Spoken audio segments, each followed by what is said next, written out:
नमस्कार दोस्तों, वेदात्मा चैनल में आप सभी का स्वागत है। आज हम एक बहुत ही ज्ञानवर्धक कहानी लेकर के आपके सामने उपस्थित हैं। मुझे पूर्ण विश्वास है कि इस शिक्षाप्रद कहानी से आप सभी अवश्य ही लाभ प्राप्त करेंगे। दोस्तों, आप सबका सहयोग ही जरूरी है।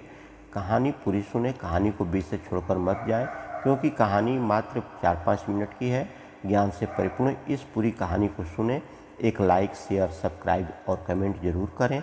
आप लोगों के सहयोग से मेरा मनोबल बढ़ता है। तो चलिए कहानी शुरू करते हैं। घर परिवार चलाने वाले औरतों के लिए है। घर परिवार चलाने वाले औरतों के लिए कुछ खास बातें हैं, ध्यान से सुने। कभी भी आटे के हाथ से खाना नहीं खाना चाहिए। अधिकतर महिलाएं रोटी बनाने के बाद बिना हाथ धोए खाना खाने बैठ जाती है, तो यह गलती ना करें।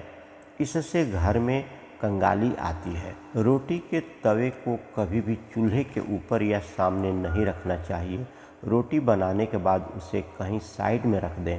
पोछा लगाते समय पोछे के पानी में थोड़ा सा नमक जरूर डाल दें। सूर्यास्त के समय कभी भी बीच दरवाजे न खड़े हों और नहीं बैठें।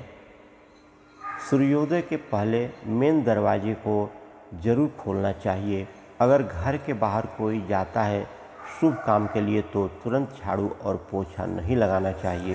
अगर कोई छोटे बच्चे ज़्यादा रोते हैं या बीमार पड़ते हैं, तो उन्हें शाम के समय कपूर की धुनी जरूर दिखाएं। सूर्यास्त के समय किसी को भी सफ़ेद चीज़ें जैसे दूध, दही, प्याज नहीं देना चाहिए। इससे घर के अंदर की सुख और समृद्धि खत्म हो जाती है, सुख शांति चली जाती है। इस बातों का ध्यान जरूर रखना चाहिए।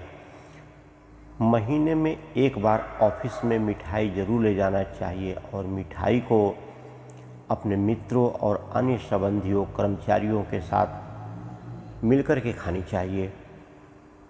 ऐसा करने से व्यक्ति के जीवन में उन्नति के मार्ग खुलते रहते हैं। दोस्तों, अगर हमारी वीडियो आपको अच्छी लगी हो तो लाइक, शेयर, कमेंट, सब्सक्राइब ज़रूर करें।